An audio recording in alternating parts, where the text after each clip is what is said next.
All right, so for moving the lettuce, we can use a combination of tools to also make selections.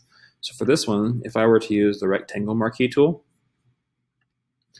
and draw a box around it, so while that box is selected, if I were to use the magic wand, I can hold Option and delete the white outside of the box from that. So then it brings my selection into the outside of the lettuce right here. So copy and paste. Now I can move this one into the top corner.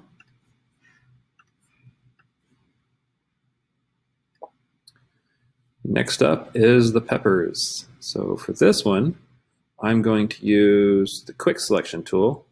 And for the quick selection, you just kind of click and drag throughout the area you want to select, and Photoshop is able to kind of recognize to an extent what exactly it is you're trying to copy. Oops, layer 0. So I just click and drag throughout. Again, if it doesn't get it perfect or it selects something that's not what you want it to be there, you can always use multiple tools. I'll go back with the lasso tool and subtract out that little corner there. So this one goes kind of here in the middle. And then finally, there is the salad logo. So for this one, we're going to use, just like with the olives, let's use the elliptical marquee tool. We're going to draw a circle using spacebar to move it,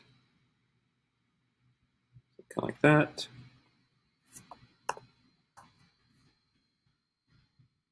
And this one is going to go up to the top. Now you'll notice that on the final one, this is green. So we need to invert the colors on this one. If you go to Image, Adjustments, Invert, then it inverts those colors.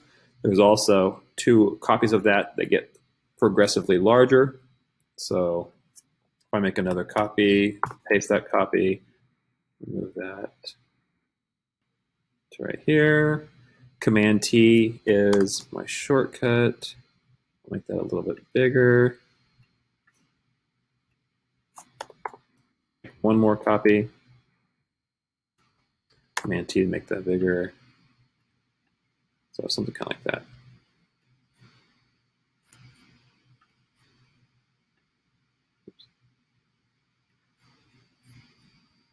So let's see my pepper. All right. So now that I have everything pretty much in the right place, I'm going to crop to remove all the other stuff out there that I don't need. And then the last thing is to add drop shadows to everything. So if you click on one of the objects and then on the bottom where it says effects here, I'm going to go to drop shadow. And you'll notice a little shadow popped up under the tomato. And you can change the angle however you want.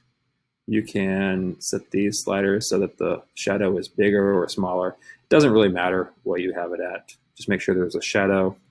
Hit OK. And then you need to do that to everything else. So it's important that everything is on its own separate layer in order to have those shadows show up.